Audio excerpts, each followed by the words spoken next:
¿Cómo se llama? Bonita, mi casa, su casa.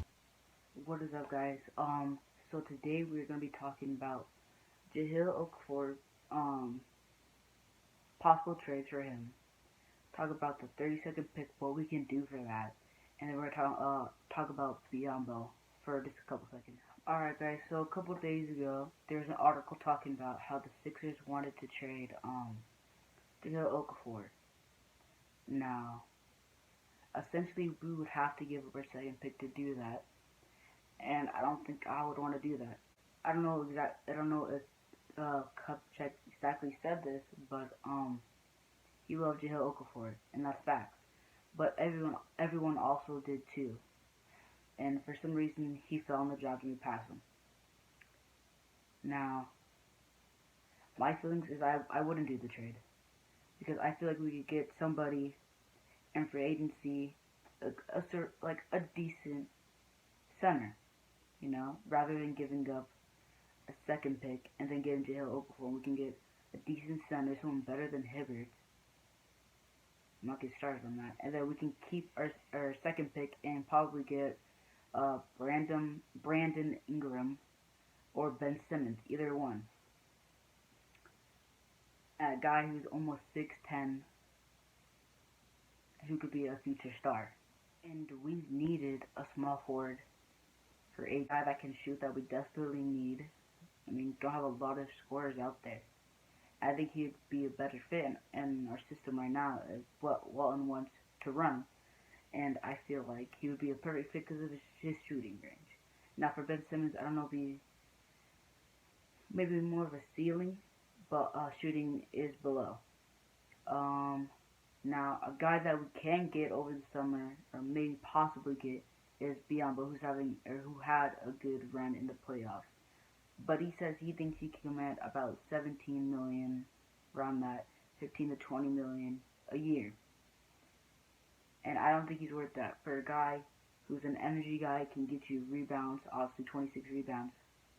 Who's a good rebound, good energy, good defense. But for 15 to 20 million, that's a star. That's Chris Bosh money, and I don't think he's at that level. I don't think he ever will be. And the second guy, Whiteside.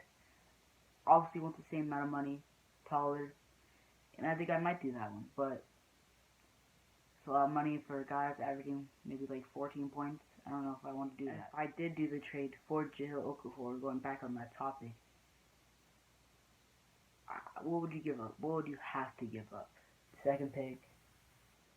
Maybe you might have to throw in Jordan Clarkson, which I don't think a lot of people want to do. I'm a big fan of him, personally. And then you might have to throw in another good player, maybe Larry Nance, to get Jahlil, maybe. And then maybe they want more. You just don't know, and I think that's way too much. I think you wait till free agency, you get a decent center. I don't know. Going to the 37th pick that we do have, to be honest, I don't go that deep into the draft now. I'm sticking to the top 10, top 15, maybe at best. It's a deep draft. But the only guy I'm hearing right now is maybe Thon Maker, which we don't know a lot about him. His mixtape, but I might leave in the description. But that's the only guy I know of. Also, center forward, lengthy dude that can dribble, good agility, very athletic. Now my keepers for the Lakers right now would have to be D'Angelo Russell and Julius Randle. Those are the only guys right now I have so far, and maybe the second. But if we're getting a really good player in return, I might say yes to it. And the reason I'm not saying Jordan Clarkson right now is because I feel like his value is a little higher. He's going in his third year now after this off season, after this draft, averaging about 15 points, almost 16. Second round pick, he's a stud basically, and I'm not trying to say he's not a stud. Why I'm not keeping him? It's just because I feel like his value right now is higher than D'Angelo Russell. People could say his like max would be a Monte Ellis, which is not saying Monte Ellis is bad. He's a baller. I think at best he averaged like 20 points. Would you like to keep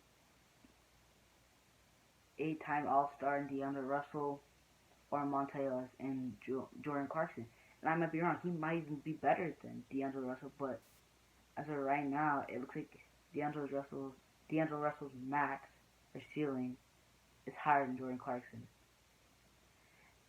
For Randall, he still has to prove it, man. Basically, it was his first year this year, and he has to prove that he can be better. Decent numbers, struggled at times, and he has to do better. And going back to D'Angelo Russell, when Kobe, Lou Williams were out of the game for a couple weeks, couple days, and D'Angelo Russell was putting up numbers. He showed that killer instinct. You know, he might start slow, but by the end of the game, 16 points around that, he had a stretch, which you guys all know he had a good stretch of basketball. And then right when Kobe, Lou Williams came back, you know, they need the ball in their hands a lot to create something. His numbers dropped down. So that little glimpse shows what his talent can be, which give him buckets. And I think that combination of D'Angelo, Randall, Clarkson, Randall, maybe Clarkson, Randall could be a good combination. You can't forget about Larry Nance Jr. I mean, do you think he'd come off the bench or starting? I don't know. Alright guys, so that's the end of the video. Leave all your opinions down in the comments, man. I mean, this is my opinion. I'm not a writer, of course. But yeah, if you enjoyed the video, leave a like and comment below. Peace out. Go Lakers.